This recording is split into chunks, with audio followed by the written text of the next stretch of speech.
New technologies help us connect with our friends, family, colleagues, and even things at home. There are more and more things asking for our attention, but our brains still have the same bandwidth and capacity. Zooming out, we can see how new generations will blur the lines between work and home while increasing the amount of information. So the ability to stay sharp and focused becomes more important. Looking at research from Harvard, we spend on average 50% of our days thinking about something other than what we're doing. So if you feel unproductive some days, this is one cause.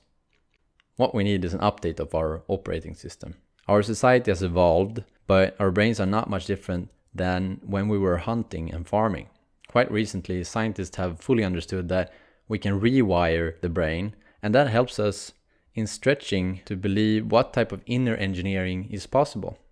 At the same time, we see rapidly more research on the topic mindfulness. Summarizing the research, the effects of practicing mindfulness and meditation seems to be a better focus, a sharper mind, more concentrated. You can also see promising effects on lowered stress and anxiety, and overall better abilities to manage your mood. So this type of focus training seems to be a pretty useful upgrade. Because of this, programs with mindfulness has caught the attention of multinational companies and even NFL teams and the US military. But okay, it would be great to have better focus when I'm working, but isn't mindfulness a bit fluffy? To be honest, we were also quite skeptical when hearing about mindfulness and meditation. So let's look at what it means at the office. For example, instead of switching tasks frequently, even if you didn't mean to, you are focused. You notice distractions in the moment they occur, put them aside, and continue with your work. Sometimes in meetings, we're mostly in our own heads and have our own agenda, but with training we can be more present, engaged, and efficient. Sometimes we feel like going on autopilot and responding to others' requests instead of following our own priorities.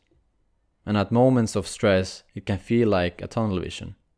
The alternative is a clear mind, where you can more easily see the big picture. Also, what happens with training is that you plug into a massive processing power called intuition. If you practice with your body as a tool, you can develop a higher resolution awareness of emotions in the moment they arise. That's good, but what's that useful for? Well, if you can notice anger by, for example, microtensions in the muscles in your face or more shallow breathing, maybe you will not unleash your rage onto your colleague or spouse. So altogether, we have a stronger focus, we're more present, clear in our thinking, and we use our fast intuition. Okay, great. So how do I practice? Well, here are a few training tips. Practice formally and informally. Formally, there's a range of different workouts, just like sports. So you should try out what types of exercises and settings that works best for you.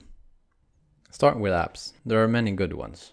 Do it first thing in the morning, before your brain gets going, but you could do it anytime throughout the day.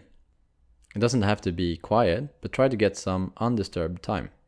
Sit on a chair and keep your back straight so you have attention, but don't keep your back tense.